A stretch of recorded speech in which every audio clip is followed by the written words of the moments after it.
Lundi 14 septembre 2020. Sur le vif, un balado du Crimis, épisode 16. Échange en contexte de crise sociale et sanitaire avec Virginie Larivière, porte-parole et organisatrice politique au collectif pour un Québec sans pauvreté.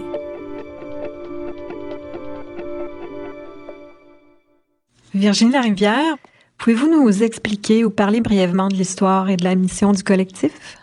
Oui, le collectif, en fait, c'est une organisation qui existe depuis à peu près 20 ans maintenant, un peu plus que 20 ans, qui s'est mis en place à la fin des années 90, quand des regroupements puis des citoyens de la ville de Québec, en fait, se sont sentis interpellés par une réforme qui était envisagée par Québec sur l'aide sociale. Et ces citoyens-là, ces organisations-là ont décidé donc de se mettre en commun pour essayer de mettre un frein à cette réforme-là. Et de fil en aiguille, en fait, c'est devenu un gros mouvement d'organisations et de citoyens qui ont débattu de la question de la pauvreté au Québec, alors qu'on était en plein déficit zéro.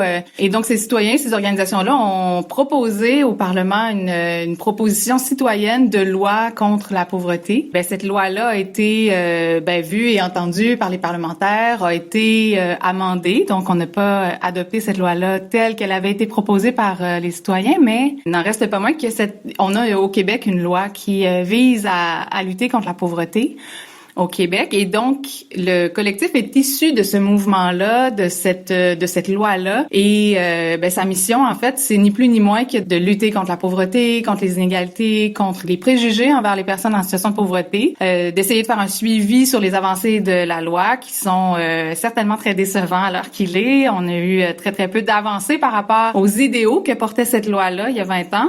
Alors voilà, la mission du collectif, c'est vraiment de jouer le chien de garde en matière de lutte contre la pauvreté au Québec.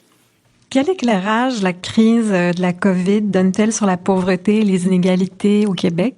La crise est venue accentuer des situations qui étaient déjà dramatiques, mais là, on se rend compte à quel point, dès qu'il y a un imprévu qui arrive, un imprévu à l'échelle sociétale, à l'échelle nationale, à quel point cet imprévu-là rend compliqué des situations qui étaient déjà auparavant très compliquées. Puis là, on voit, par exemple, à Montréal, la multiplication des campements temporaires, des gens qui sont confrontés à la pénurie de logements, par exemple. Les logements sont trop chers. Il y a très, très peu de logements locatifs. Il y a très, très peu de logements sociaux. Alors, les gens se retrouvent carrément à la rue. Et on le voit avec, par exemple, la situation des personnes à cité sociale qui ont rien reçu.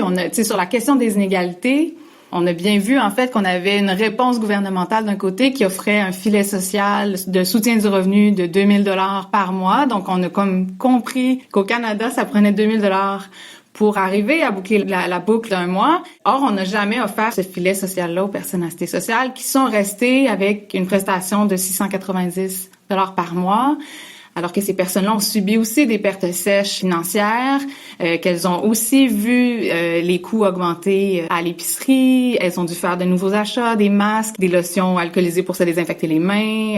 Tout ça dans un aspect où l'argument classique du travail, que si les gens allaient travailler, elles se sortiraient de la pauvreté, cet argument-là était invalidé par le fait que le marché du travail était pas disponible. Et malgré ça, on a continué à faire une distinction et à maintenir dans des situations intenables de pauvreté des personnes à cité sociale, alors que d'un autre côté, on disait que ça prenait un petit peu plus que ça pour vivre.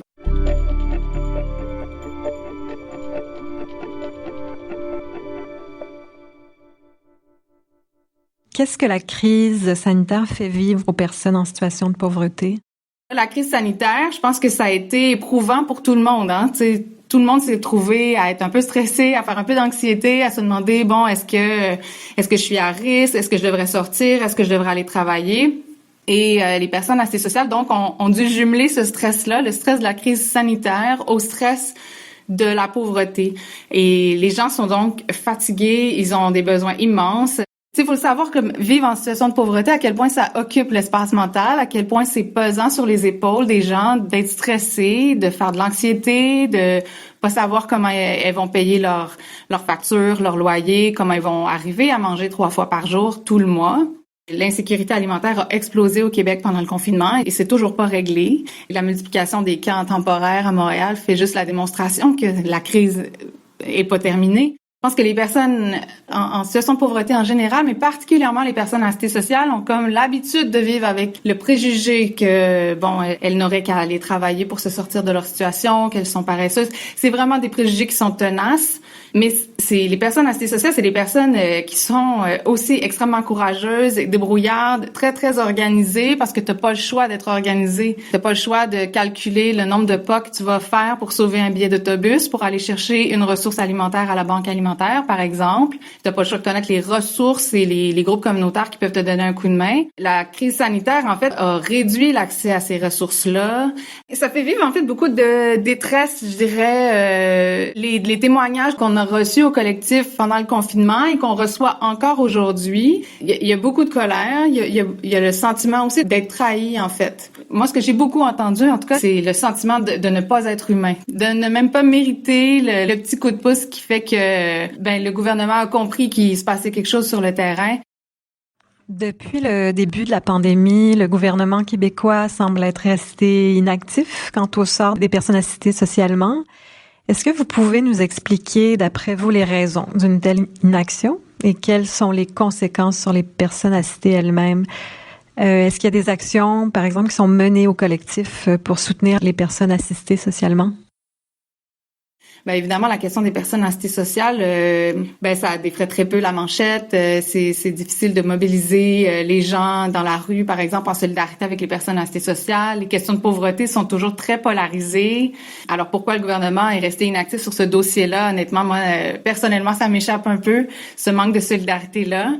Nous, depuis le début de la pandémie, depuis la fin mars, en fait, avec une trentaine d'organisations, avec les 3 partis de l'opposition, on revendique, en fait, une aide d'urgence, quelle qu'elle soit. Les gens ont besoin d'un coup de pouce financier. On a proposé au gouvernement d'utiliser le crédit d'impôt pour solidarité, qui est un mécanisme fiscal qui existe déjà. Alors, plutôt que de créer un programme sur mesure, de prendre un temps fou à essayer d'inventer une façon d'aider les gens, on s'est dit utiliser un mécanisme qui existe déjà, le crédit d'impôt pour solidarité, afin d'offrir un coup de main aux personnes qui sont en situation de pauvreté, qu'elles soient à l'aide sociale ou pas, en fait, parce que les travailleurs pauvres, et ça aussi, c'est une des situations qu'on a vues pendant la pandémie, les travailleurs qui sont au salaire minimum, qui travaillent à l'épicerie, par exemple, qui arrivent pas à sortir de la pauvreté, même si elles travaillent à temps plein toute l'année. Et là, on a bien vu que c'était des travailleurs essentiels. Toute la question du salaire qui permet pas de sortir de la pauvreté, ça aussi, c'est un des enjeux qui a été révélé par la crise. Donc, nous, on se disait, le crédit d'impôt pour solidarité, c'est un crédit fiscal qui est offert aux personnes qui sont à faible revenu, en fait.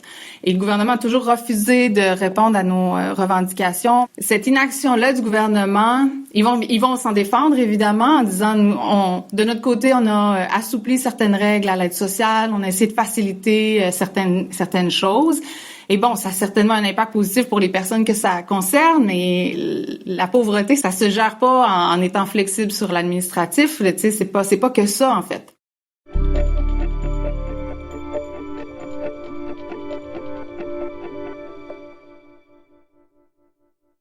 Comment, justement, voyez-vous la suite de ces actions-là dans la prochaine année? Et est-ce qu'il y a des leçons qu'on peut tirer de la crise sanitaire, d'après vous, en matière de solidarité sociale?